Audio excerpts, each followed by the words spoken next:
Hi friends, welcome to my channel. நீங்கள் meal maker biryani எப்படி செய்யுதுன்னு பார்க்கலாம் வாங்க. ஃபஸ்ட்டு குக்கர் வச்சுட்டு குக்கர் ஹீட் ஆனதும் நெய் ஒரு 3 டேபிள் ஸ்பூன் போல் ஊற்றிக்கலாம்.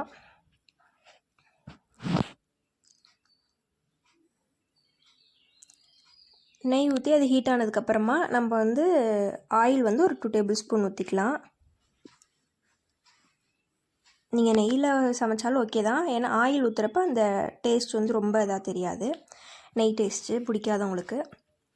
இப்போ பட்டை வகைகள் சேர்த்துக்கலாம். கிராம்பு 4, ஏலக்காய் 2, அந்த கல்பாசி கொஞ்சமாக, அதுக்கப்புறம் பட்டை கொஞ்சமாக ஒரு துண்டு, அதெல்லாம் சேர்த்து பொரிஞ்சதுக்கப்புறமா பச்சை மிளகா காரத்துக்கு ஏற்ப நான் 2 சேர்த்துருக்கேன் கீரி, அதுவும் சேர்த்துக்கலாம். இப்போ அது நல்லா பொரிஞ்சதுமா வெங்காயம் 1 நீட்டை வாக்கில் கட் பண்ணி அதுவும் சேர்த்துக்கலாம். இப்போ போட்டு நல்லா வணக்குங்க, நல்லா டீப் ஃப்ரை பண்ணுங்கள். நான் காமிக்கிறேன் அந்தளவுக்கு.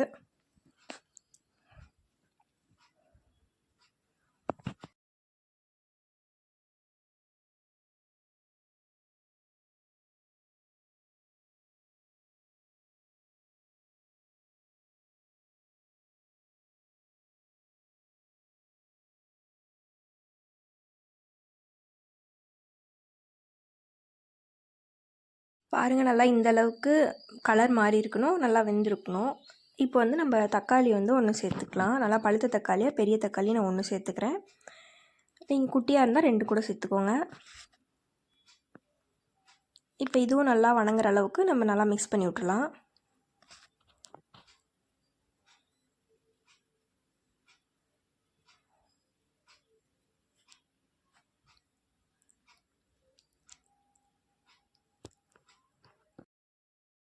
தக்காளி வணங்குறதுக்காக நம்ம கல்லுப்பு சேர்த்துக்கலாம்.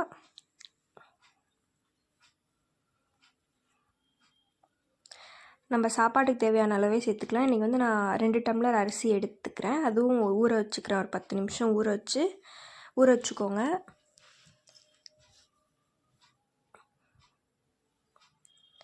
இப்போ கல்லுப்பு போட்டு நல்லா மிக்ஸ் பண்ணிக்கோங்க.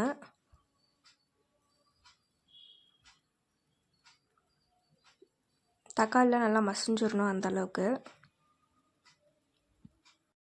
மல்லி புதினா 2 சேர்த்து ஒரு கையளவு போட்டுக்கோங்க. நல்லா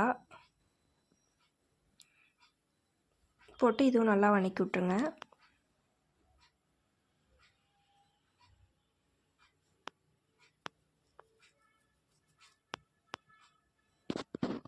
தண்ணியில் அடி பிடிச்சா லைட்டாக தண்ணி ஊற்றிக்கோங்க. நான் லைட்டாக தண்ணி ஊற்றி நல்லா வணக்கி விட்டுக்கிறேன்.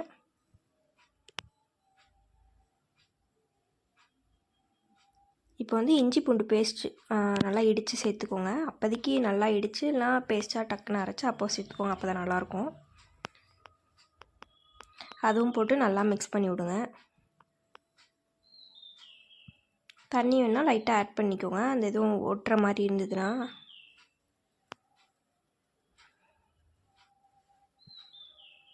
நான் கொஞ்சமாக தண்ணி ஊற்றி நான் மிக்ஸ் பண்ணிக்கிறேன். நல்லா கொதிக்கணும்.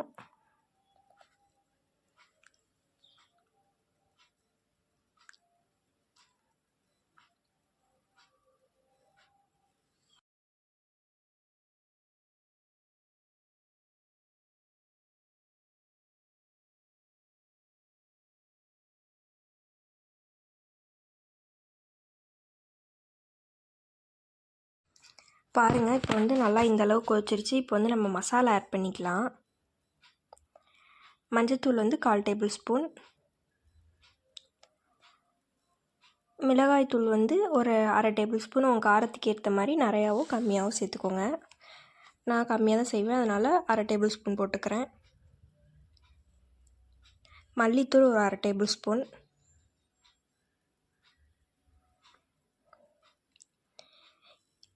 இப்போ சிக்கன் மசாலா இல்லைனா மட்டன் மசாலா 2த்தில் ஏதாவது ஒன்று கொஞ்சமாக ஆட் பண்ணிக்கோங்க. நான் மட்டன் மசாலா ஆட் பண்ணிக்கிறேன். பிரியாணி மசாலா இருந்தாலும் அதுவும் கொஞ்சம் ஆட் பண்ணிக்கோங்க. அது இல்லைன்னா கரம் மசாலா ஆட் பண்ணிக்கோங்க.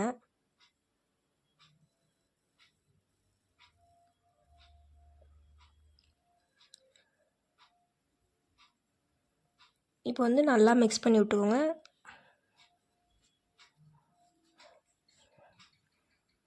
மசாலா ஸ்மெல் போகிற வரைக்கும், அந்த பச்சை வாசனை போகிற வரைக்கும் நல்லா வணக்கி விட்டுக்கோங்க.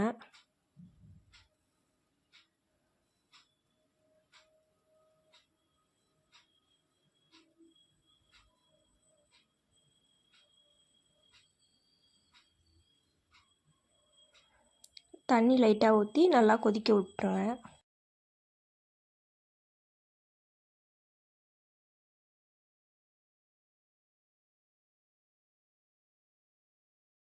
இப்போ இது வந்து நல்லா மிக்ஸ் பண்ணி கொதிக்கிற கேப்பில் நம்ம அந்த மீல் மேக்கரை வந்து ஒரு 10 மினிட்ஸ் ஹீட்டான தண்ணியில் போட்டு நல்லா புழிஞ்சு எடுத்து வச்சுக்கலாம். இப்போ அதை வந்து நம்ம இதில் சேர்த்துக்கலாம். இதில் சேர்த்துட்டு நம்ம நல்லா மிக்ஸ் பண்ணி விட்டுறலாம், அந்த மசாலாலாம் எல்லாம் கோட் ஆகிற மாதிரி.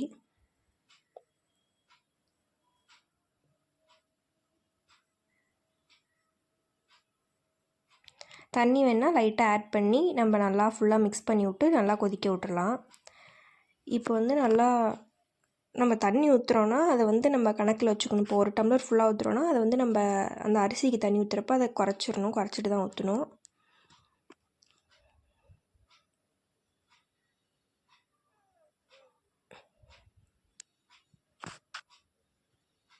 இப்போ வந்து நான் ஒரு டம்ளர் பக்கம் ஊற்றிக்கிறேன். நல்லா மிக்ஸ் பண்ணி விட்டு கொதிக்க விட்டுடலாம், அந்த மசாலாலாம் உள்ளே இறங்கட்டும். பாருங்கள், நல்லா இந்த அளவுக்கு கொதிச்சிருச்சு. இப்போ நல்லா ஒரு மிக்ஸ் பண்ணி விட்டுக்கலாம்.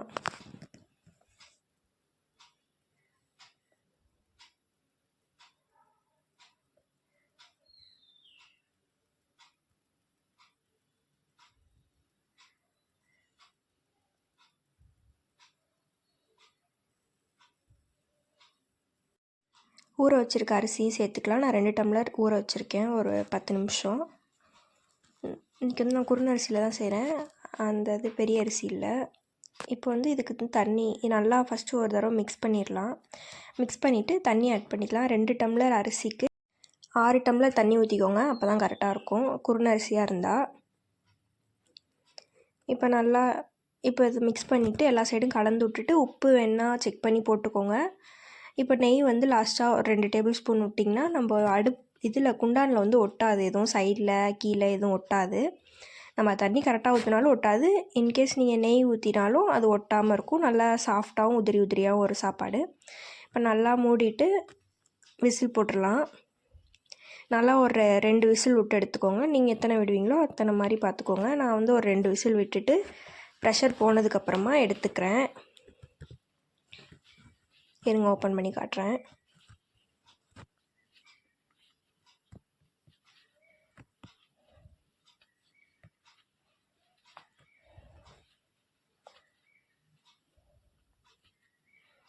பாருங்கள், நம்மளோட டேஸ்டான மீல் மேக்கர் பிரியாணி ரெடி ஆயிடுச்சு. இப்போ இது பாருங்கள், மிக்ஸ் பண்ணி காமிக்கிறேன். பாருங்கள், அந்த சைட்லலாம் எதுவும் ஒட்டலை, நல்லா அடியிலையும் ஒட்டலை. நல்லா ஃபுல்லாக ஒரு டைம் மிக்ஸ் பண்ணிக்கோங்க. ஃபுல்லாக இப்போயும் நெய் ஊற்றி மிக்ஸ் பண்ணாலும் ஓகே தான். வேணா ஆட் பண்ணிக்கோங்க, வேண்டான்னா அவாய்ட் பண்ணிக்கோங்க. நல்லா போட்டு எல்லாம் அந்த மீல் மேக்கர் எல்லாம் அந்த மசாலா எல்லாம் ஒரு சைடாக இல்லாமல் எல்லா சைடும் கிண்டி விட்ற மாதிரி இது பண்ணி விட்டுக்கோங்க.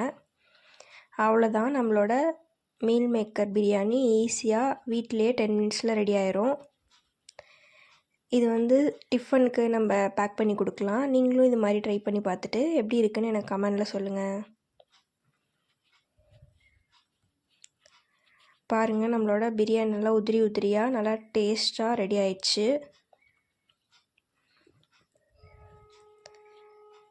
இது மாதிரி பிரியாணி நீங்களும் செஞ்சு பார்த்துட்டு எப்படி இருக்குன்னு எனக்கு கமெண்டில் சொல்லுங்கள். இதுவே நம்ம மஷ்ரூம் போட்டு செய்யலாம், அதெல்லாம் வந்து நான் நெக்ஸ்ட் வீடியோவில் அப்லோட் சொல்கிறேன்.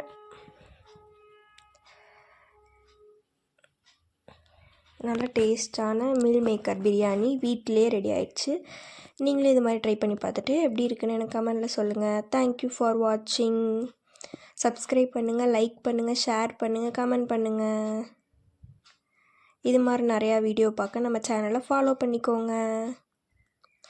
தேங்க்யூ ஃபார் வாட்சிங்.